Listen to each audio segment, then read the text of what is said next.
હું બિલકુલ ચોક્કસપણે માનું છું જે ઘનશ્યામભાઈ પટેલ નર્મદા જિલ્લા ભાજપાના પ્રમુખ છે, પોતે ભરૂચ જિલ્લા દૂધ ઉત્પાદન સહકારી મંડળી દૂધધારા ડેરીના ચેરમેન પણ પોતે છે, સાથે નર્મદા જિલ્લા ખાંડ ઉત્પાદન સહકાર મંડળીના પણ પોતે ચેરમેન છે।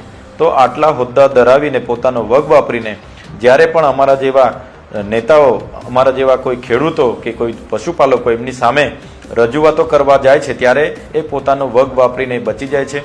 રાષ્ટ્રીય આદિજાતિ આયોગ દિલ્હી પણ આવીને અહીંયા એક્સટેન્શન રિપોર્ટ આપી જાય છે કે ભાઈ આમના પર કાર્યવાહી કરો, આટલી મોટી ગેરરીતિ અહીંયા થઈ છે, છતાંય રાજ્યના રજિસ્ટ્રાર આજ દિન સુધી એક પણ કાર્યવાહી નથી કરી। એના પરથી જ તમે જોઈ શકો છો કે આમાં કેટલો મોટો ભ્રષ્ટાચાર હશે। એટલા માટે તમને આગળ પણ મેં કીધું, માત્ર ગયા મહિનાની તમને વાત કરું, 27 કરોડનો ભ્રષ્ટાચાર છે।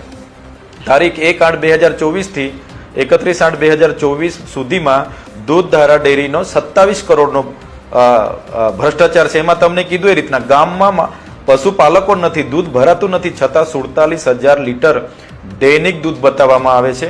એવી રીતના આમોદના એવા ઘણા ગામો છે જ્યાં દૈનિક 20,000 લીટર દૂધ બતાવવામાં આવે છે। અમારે ગરુડેશ્વરના નાદોદની એવી ઘણી મંડળીઓ છે, દૈનિક ત્યાં પણ હજારો લીટર દૂધ બતાવવામાં આવે છે। ને આવી ગેરરીતિ કરીને પૈસા સગે વગે કરવામાં ખૂબ મોટું કૌભાંડ આ સહકારી ક્ષેત્રમાં આજે પણ ચાલી રહ્યું છે।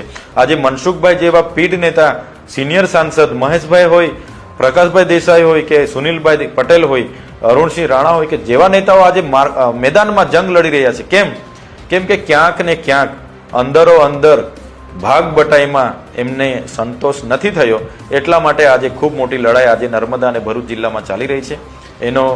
એનું નુકસાન આજે ખેડૂતો અને પશુપાલકોને વેઠવાનો વારો આવી રહ્યો છે।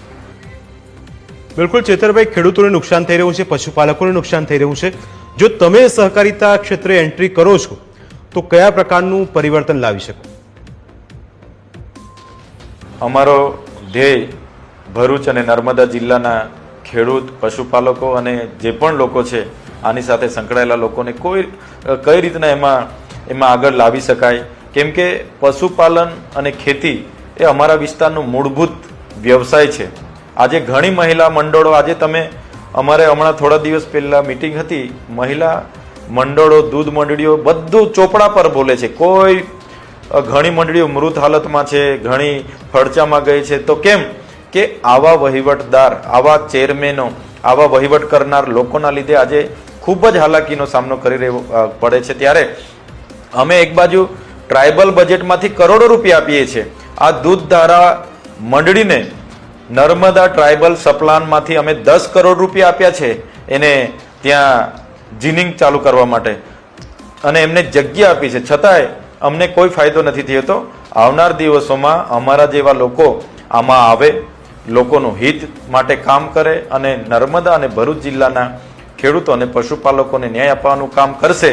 એમાં ચોક્કસ અમે પણ આવનાર દિવસોમાં એ બાબતમાં આગળ વધીશું અને ખેડૂતોના સહકારથી આવનાર દિવસોમાં અમે પણ એમાં આગળ વધીશું અને બધાની સાથે રહીને આગળ એમના ન્યાય માટે, એમના હક માટે જે પણ અધિકારો એમના છે એમને મળે એ માટે અમે આગળ વિચારીશું।